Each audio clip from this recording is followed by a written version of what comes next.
Welcome to our listeners who are tuning into the DeWinter Difference, an audio podcast where I spend some time with incredible executives I've worked with and you get to listen in. My hope is that our conversations are unique and insightful, short enough so you won't prefer to respond to texts and emails while listening, but long enough so that you get some great takeaways that you can apply in your own career, life, and relationships. Today, I have the opportunity to speak with Noland Granberry, Chief Financial Officer at Second Harvest of Silicon Valley. Noland's career prior to a pivot into nonprofit with Second Harvest was spent in public and private tech companies up and down Silicon Valley. Conversations like this are very easy to have when you go back 20 or more years with someone, especially someone like Noland. I hope you enjoy our very casual and fun conversation between friends. And Noland, thanks for spending some time with us. Thanks, Derek. I'm very excited to be here and appreciate you giving me the opportunity to join you.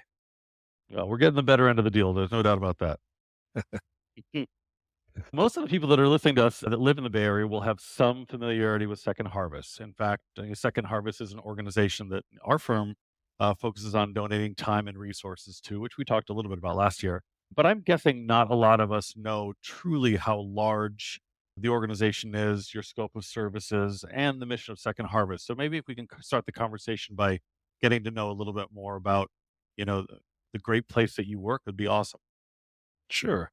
I'll start with our mission. Our mission is that we're looking to end hunger in our communities. So that's the mission. And we believe that this is a solvable problem, particularly here in the Bay Area, Silicon Valley, where there is a lot of wealth. And I think many people are surprised that there is food insecurity that exists in the valley. Second Harvest was established in 1974. And yes, this is our 50th year anniversary. And believe it or not, it was started in a garage.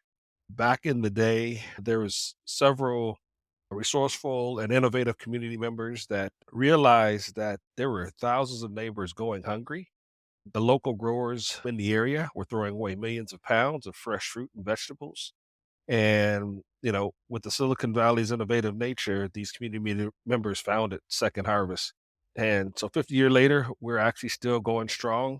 We actually are 300 employees and very fortunate to have an awesome volunteer base and volunteers in general. We deliver about 125 million pounds of food every year to over 300 agencies, and we serve over 900 distributions through those agencies. I think one thing to point out for us is that our focus is delivering healthy food. So you won't find a lot of the snacks and sugary type things as a part of our offering. It's important that we deliver a healthy supply. And today we're serving 1 in 6 or about 500,000 folks a month. Wow, that's incredible. I had no idea it was quite that expansive. And Yeah. you partner with a variety of different organizations. How many did you say? Over 300 agencies, and that can be churches, community centers, schools, and all the like. Well, I mean, you had a very successful career in mainstream tech as a CFO and financial executive. So, what was the thing that drew you away from that or to Second Harvest? So I'm originally from Ohio, and that's as far as away from tech you can get back 30 years plus, but had an opportunity to come out to San Jose as the tech boom was starting. I was working in public accounting with Ernst& Young, Arthur Young at the time, but then later merged with Ernst& Whinney and became Ernst& Young. Spent about 11 years in public accounting before moving into the real tech world. Worked with a number of very good tech companies over the years, Ecosystems, Silicon Image, SanDisk. My last job was Natasys, which was a privately held entity with hopes of going public. We were unable to do so. And there came a time when I felt like I needed to think of doing something differently. And being a part of an organization like this was something that I thought of, but didn't know how or where or when I could actually do it, being so busy, tied up in the tech world. But as fate may have it, when I was leaving Natasys, I got a call from a recruiter who talked about Second Harvest.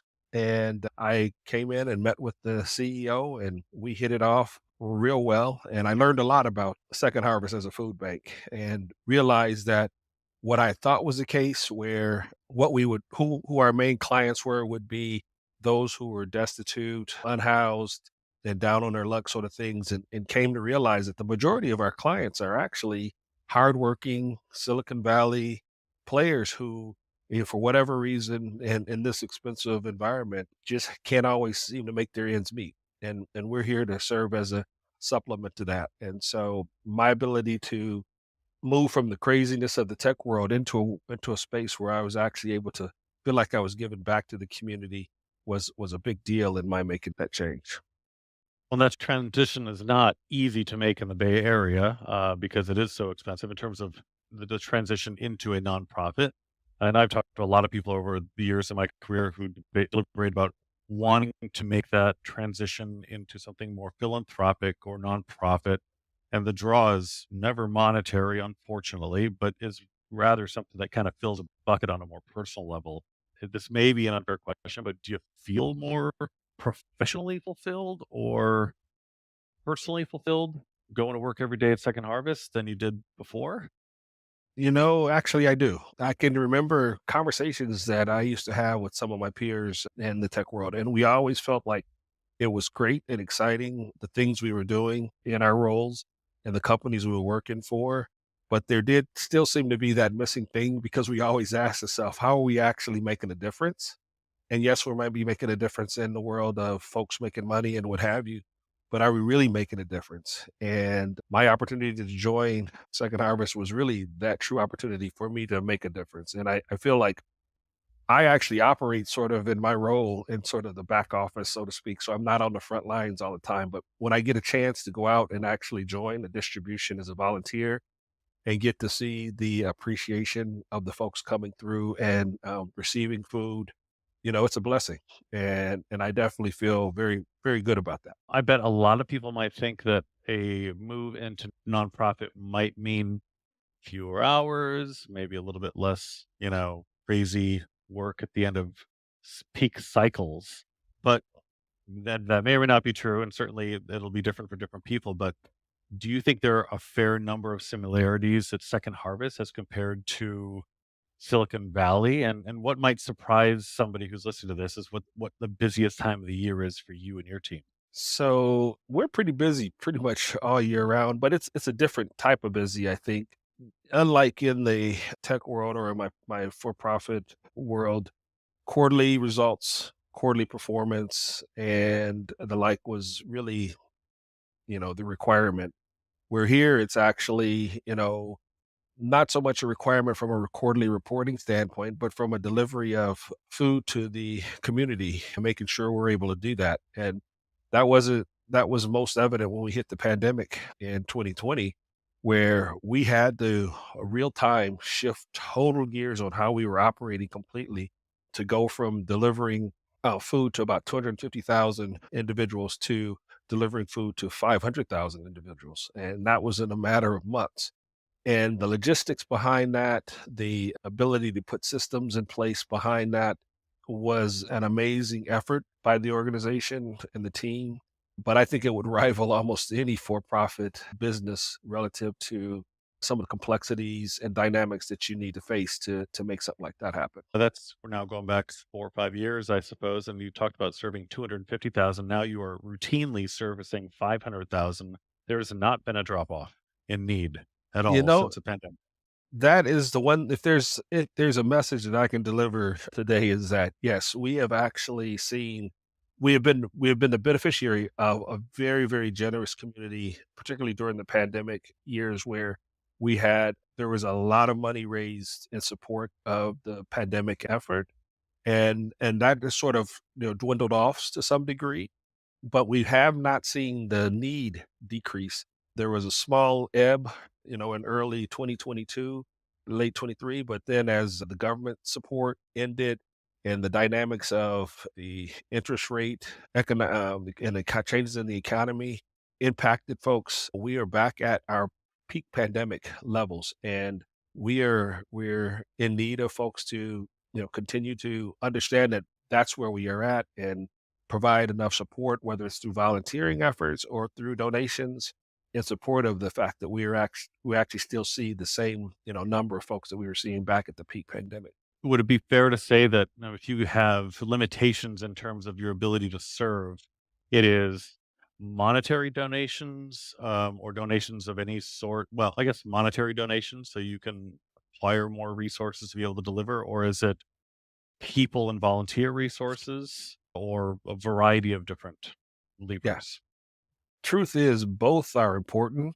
If you think the amount of think of the amount of volunteers that we utilize in any year, I believe last year we had over 40,000 volunteers, provide over 200 and I want to say 50 or 60,000 hours of volunteer services. It's almost doubling our entire team of what the 300 I mentioned earlier that we have in support of our organization. But having the donations, the funding is actually very critical to us. And we feel that through our buying power and the relationships we have, we're actually able to make the most of every dollar that we receive.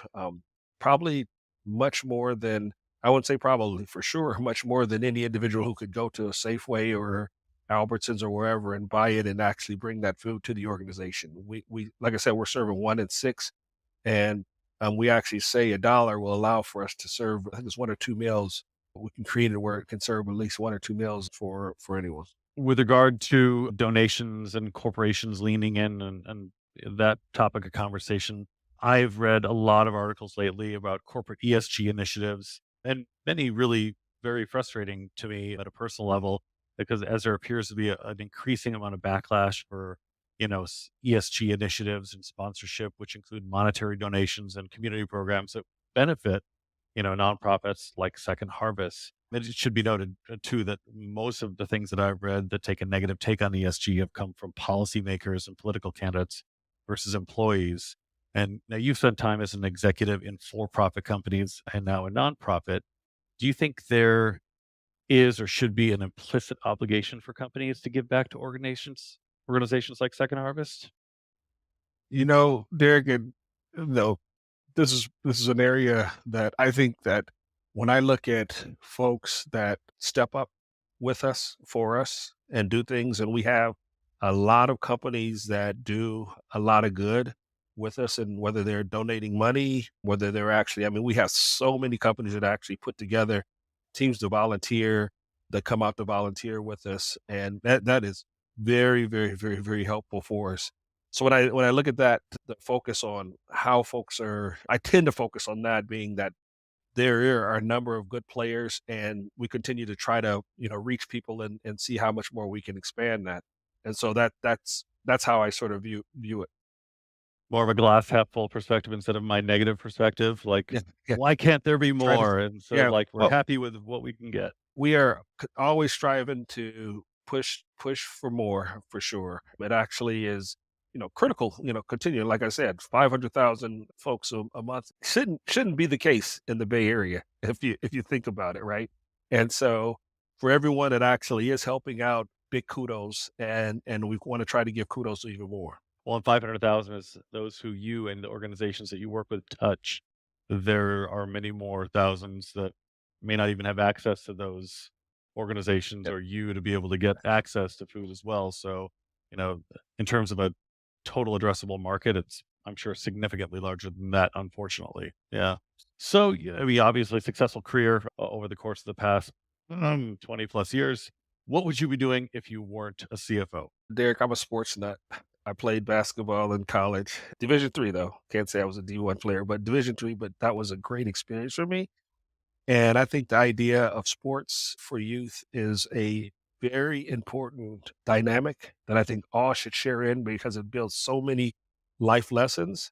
And so if I had my druthers of having something else other than being a CFO, it would be coaching probably basketball in some form or fashion, whether it's youth basketball or high school or I would even love to get to a college level, but that would have been where I think I would have been focused on. Those are long roads to travel, Yeah, unfortunately. yeah. Yeah, well, you got time. You got Yeah. time, that's for sure. Well, instead of being on the receiving end of so many of these questions, we get to turn the tables and you get to ask me an unscripted question that I don't know anything about. So you Okay. shoot and I will try to respond as best I can. I actually have 2, if that's okay. Both of them are pretty Yeah, easy or pretty straight uh, could be pretty straightforward. I think you've been quite successful, and I I have enjoyed the many, many years that we've had in our relationship. So I would be curious as to you, what would you be doing if you hadn't brought up, you know, becoming a great recruiting the firm that you did, the recruiting firm you did, and the things that you're doing now? What would you be doing differently? I have a real passion for cooking.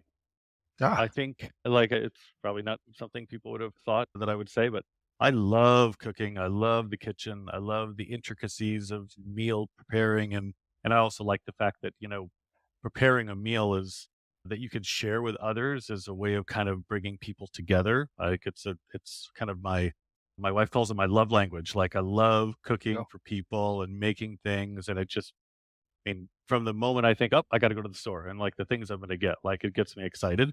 So I could see myself doing that, although fully recognizing that that is a very difficult lifestyle. yeah. But the practical side of me, which it probably did, would have said, "No, maybe you should do something that is easier, because that is a tough job, but a very something that I think I would have absolutely loved doing." Ah, awesome, awesome. Yeah. Maybe I can get to taste one of your meals one day. One of these days, buddy. One of these days. The other quick question, there's a big game coming up in a week. And I was just curious, do you think the Niners can get to their sixth Super Bowl? So by the time this is published, I will have known what the answer is.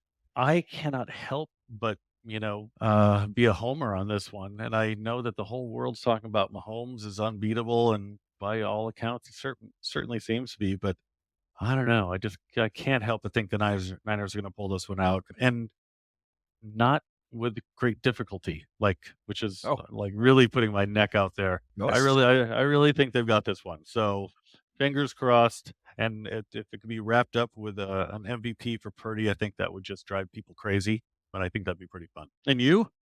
I just really like a good game. I'm a big Steeler fan. My oldest son is a Niner fan, so I have my heart leading to him so he can get a victory. And I love Mahomes, so it's a tough one for me with all those three considerations. I'd love to see a great game, but it'd be great if the Niners could pull it out and get number six. Well, if you end up at a party and someone's putting squares up, hopefully you land on, the 7 and the 4, whatever you have picked for the quarter, and There you you can have go. a great game and maybe walk away with a couple bucks. There Well, you go. Nolan, There you go. you and a great team of executives, leaders, and team are doing awesome things with Second Harvest. What can listeners do if they want to get involved or have their organizations involved? And I will say to folks who are listening, we Yeah. will have contact information for you to be able to get your groups together to be able to volunteer. I have volunteered numerous times. It is really hard to do.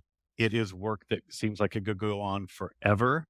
When your shift is done, yeah, the work is not done Yeah. ever. I've never done a shift where I've thought, oh, and we're good. Like there's always more to do. So I cannot say uh, more strongly than this. Please, please, if you can find time to donate, it is an incredibly great experience. But what are there folks that they should contact, Nolan? Really, it's as simple as going to www.shfb.org, and on there it's very simple. There's buttons, the two buttons to push, one that says donate and one that says volunteer. You click on those, and it's just very straightforward to actually accept the donation and deliver a donation. And also, if you click on the volunteer side, it is very easy to pick a spot, pick a time, whether you're going out to a distribution or whether you're actually participating in a sort. And again, that's www.shfb.org.